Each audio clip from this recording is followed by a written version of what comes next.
तो चलिए स्टार्ट करते हैं हम लोग चोल राजवंश। आज हम लोगों का टॉपिक है चोल राजवंश। चोलों का सर्वप्रथम वर्ण कहाँ मिलता है? अशोक के 13वें शिलालेख में। चोलों का सर्वप्रथम वर्णन कहाँ मिलता है? अशोक के 13वें शिलालेख में। प्रारंभिक चोलों की राजधानी कहाँ थी? तो ये थी तंजौर।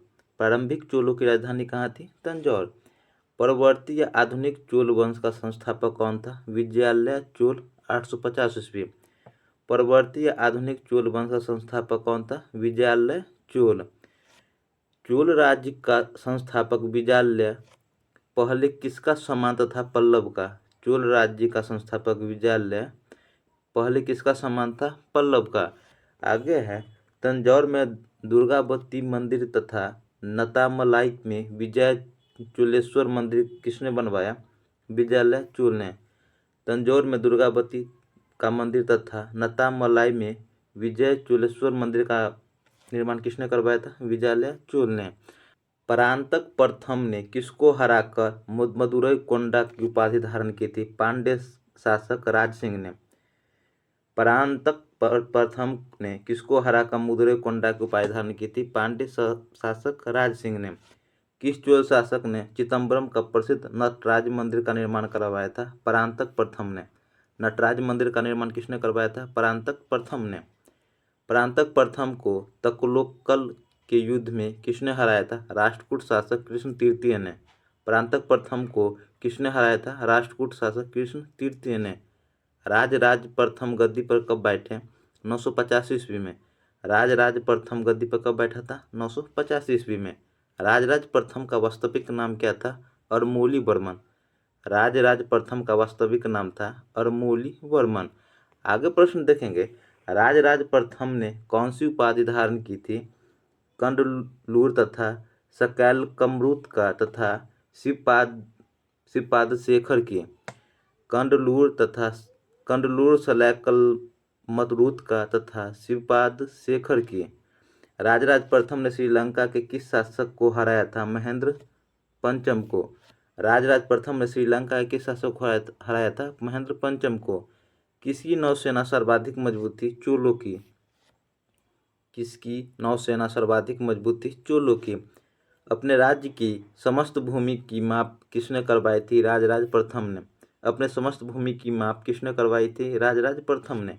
तंजौर के राजराजेश्वर मंदिर का निर्माण किसने करवाया था? राज प्रथम ने। तंजौर के राजराजेश्वर मंदिर का निर्माण किसने करवाया था? राज प्रथम ने। तंजौर के बृहदेश्वर राजराजेश्वर मंदिर किस देवता को समर्पित है? शिव को। बृहदेश्वर का मंदिर किस देवता को समर्पित है? शिव को। आगे है चोल में निर्मित नटराज की कांस्य प्रतिमा में देवाकृत प्रायः चतुर्भुज है। चोल काल में निर्मित नटराज की कांस्य प्रतिमा में देवाकृत प्रायः चतुर्भुज है। श्रीलंका के शासक महेंद्र पंचम को किसने बंदी बनाकर लाया? राजेंद्र प्रथम ने। महेंद्र पंचम को किसने बंदी बनाकर लाया था? राजेंद्र प्रथम ने। श्रीलंका में बौद्ध विहारों को किसने नुकसान पहुंचाया? राजेंद्र प्रथम ने। श्रीलंका में बौद्ध विहारों को किसने नुकसान पहुंचाया था? राजेंद्र प्रथम ने। गंगा घाटी की विजय उपलक्ष्य में राजेंद्र प्रथम ने कौन सी उपाधि धारण की थी? गंगोई कोंड की। गंगा घाटी की विजय के उपलक्ष्य में राजेंद्र प्रथम ने कौन सी उपाधि धारण की थी? गंगोई कोंड की। गंगैकोंड चोलपुरम का शिव मंदिर का निर्माण किस समय में हुआ? राजेंद्र प्रथम के समय में। किस समय में? राजेंद्र प्रथम के समय में। राजेंद्र प्रथम ने अपनी नई राजधानी कहाँ बनाई थी? गंगईकोंड चोलपुरम में। राजेंद्र प्रथम ने अपनी राजधानी कहाँ बनाई थी? गंगईकोंड चोलपुरम में। दक्षिण पूर्व एशिया की विजय किसने की थी? राजेंद्र प्रथम ने। दक्षिण पूर्व एशिया की विजय किसने की थी? राजेंद्र प्रथम ने। चोल साम्राज्य का सर्वाधिक विस्तार किसके शासनकाल में हुआ था? राजेंद्र प्रथम के समय में। चोल साम्राज्य का सर्वाधिक विस्तार राजेंद्र प्रथम के समय में हुआ था। राजेंद्र प्रथम ने इंद्र का निर्मल हार किसने छीना? महेंद्र पंचम से। राजेंद्र प्रथम ने इंद्र का निर्मल हार किससे छीना था? महेंद्र पंचम से। राजाधिराज प्रथम ने किस विजय के बाद विजय राजेंद्र की उपाधि धारण की थी? कल्याणी विजय के बाद। किसके? कल्याणी विजय के बाद। येतगिरी में विजय स्तंभ किसने बनवाया था? राजाधिराज प्रथम ने। येतगिरी में विजय स्तंभ किसने बनवाया था? राजाधिराज प्रथम ने। आगे है राजेंद्र द्वितीय ने किसे पराजित कर अपना विजय स्तंभ कोल्हापुर में स्थापित किया? तो ये सोमेश्वर को। राजेंद्र द्वितीय ने किसे पराजित कर अपना विजय स्तंभ कोल्हापुर में स्थापित किया? सोमेश्वर को। वीर राजेंद्र ने किसे हराकर तुंगभद्रा नदी के तट पर विजय स्तंभ स्थापित किया? चालुक्यों को। कुलबुंग प्रथम ने कितने सौदागरों का दूतमंडल चीन भेजा? 72। कलिंग के विद्रोह को किसने दबाया था? कुलोत्तुंग ने। कलिंग के विद्रोह को किसने दबाया था? कुलोत्तुंग ने। चिदम्बरम के मंदिर तथा श्रीरंगम की समाधि किसने बनवाए? कुलोत्तुंग ने। किसने? कुलोत्तुंग ने। सुंगविरद करों को हटाने वाला की उपाधि चोल शासक ने धारण की थी? कुलोत्तुंग ने। किसने? कुलोत्तुंग ने। कुलोत्तुंग प्रथम का राज्य कवि कौन था? तो इसका राज्य कवि था जय गोंदार। जय गोंदार था। कलिंगतुपर्णी की रचना किसने की थी? जयगोंदार ने। कलिंगतुपर्णी की रचना किसने किया था? जयगोंदार ने। कुन्नूर तथा बाल सुब्रमण्यम मंदिर तथा कुंभकोणम का नागेश्वर मंदिर किसने बनवाया था? आदित्य प्रथम ने। दारासुरम के ऐरावतेश्वर मंदिर का निर्माण किसने करवाया? राजराज द्वितीय ने। दारासुरम के ऐरावतेश्वर मंदिर का निर्माण किसने करवाया था? राजाराज द्वितीय ने। चोल वंश का अंतिम शासक कौन था? राजेंद्र तृतीय। चोल वंश का अंतिम शासक किसे माना जाता है? राजेंद्र तृतीय को। दक्षिण भारत का तोकोलम का युद्ध हुआ था चोल एवं राष्ट्रकूटों के मध्य। दक्षिण भारत का तोकोलम का युद्ध हुआ था चोल एवं राष्ट्रकूटों के मध्य। आगे देखेंगे चोल साम्राज्य का अंत पांड्य नरेश कुलशेखर ने किस ईस्वी में किया? 1279 ईस्वी में। चोल साम्राज्य का अंत पांड्य नरेश कुलशेखर ने किस ईस्वी में किया? 1279 ईस्वी में। चोल वंश में सैंदव राजा के पास रहने वाले उच्च अधिकारियों को क्या कहा जाता था? उरनकुटम। क्या कहा जाता था? उरनकुटम। चोल वंश का समितियों को क्या कहा जाता था? वारियम। चोल वंश में समितियों को क्या कहा जाता? वारियम। सम्राट की रक्षा के लिए प्राण न्यौछावर करने वाले सैनिकों को क्या कहा जाता? वेलक्कारर। वेलक्कारर।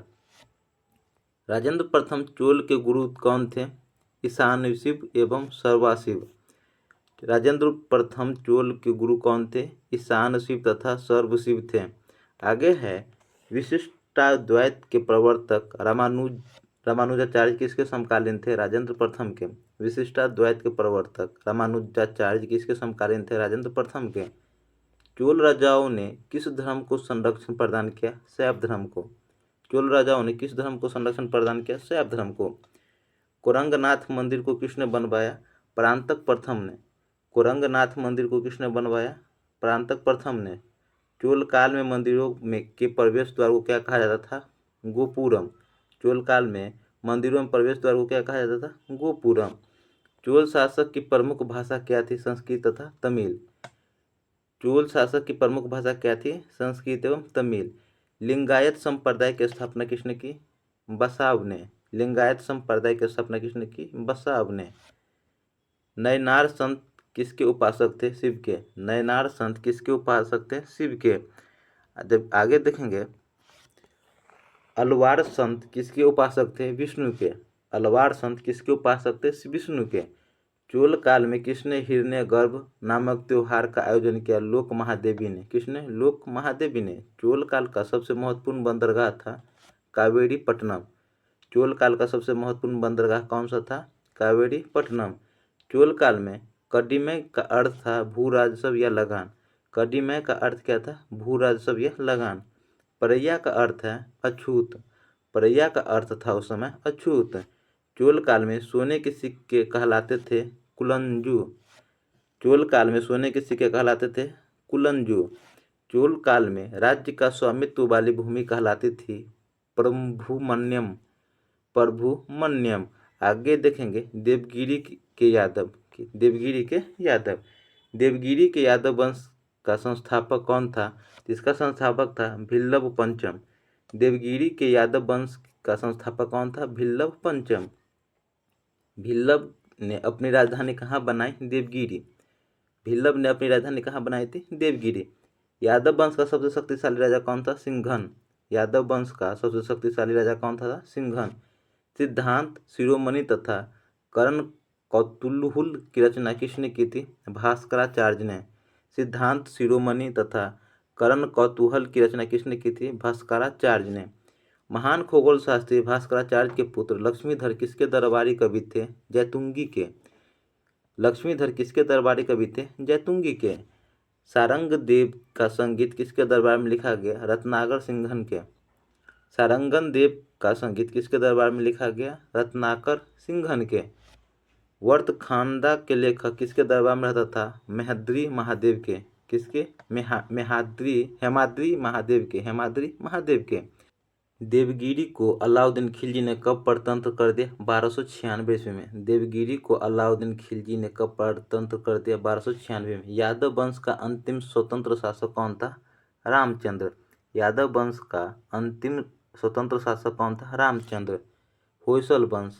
होयसल वंश का संस्थापक कौन थे? साल। होयसल वंश के संस्थापक कौन थे? साल। होयसल राज्य का वास्तविक संस्थापक कौन थे? विष्णुवर्धन। विष्णुवर्धन होयसल राज्य का वास्तविक संस्थापक था। होयसल किस वंश से संबंधित है? यादव वंश से। होयसल यादव वंश से संबंधित है। होयसल की राजधानी थी द्वार समुद्र। होयसल की राजधानी कहाँ थी? द्वार समुद्र। होयसल के मंदिर का निर्माण किसके शासनकाल में हुआ था? विष्णुवर्धन के समय। होयसल के मंदिर का निर्माण किसके शासनकाल में हुआ था? विष्णुवर्धन के समय में। वेल्लूर के चेन्नई के सब मंदिर का निर्माण किसने करवाया था? विष्णुवर्धन ने। वेल्लूर के चेन्नई केशव मंदिर का निर्माण किसने करवाया था? विष्णुवर्धन ने। होयसल वंश का अंतिम शासक कौन था? वीर बल्लाल तृतीय ने। होयसल वंश का अंतिम शासक कौन था? वीर बल्लाल तृतीय। होयसल वंश के अस्तित्व कब और किसने समाप्त किया? 1310 ईस्वी में मलिक काफूर ने। होयसल वंश के अस्तित्व को किसने समाप्त किया था? 1310 ईस्वी में मलिक काफूर ने। होयसल स्मारक पाए जाते हैं हेलीबीड और बेल्लूर में। होयसल स्मारक पाए जाते हैं हेलीबीड और बेल्लूर में। तो दोस्तों हमारा ये सेशन कंप्लीट हुआ। ये सेशन आपको कैसा लगा हमें कमेंट करके जरूर बताइएगा। अच्छा लगा हो तो लाइक कीजिएगा, सब्सक्राइब कीजिएगा। मिलते हैं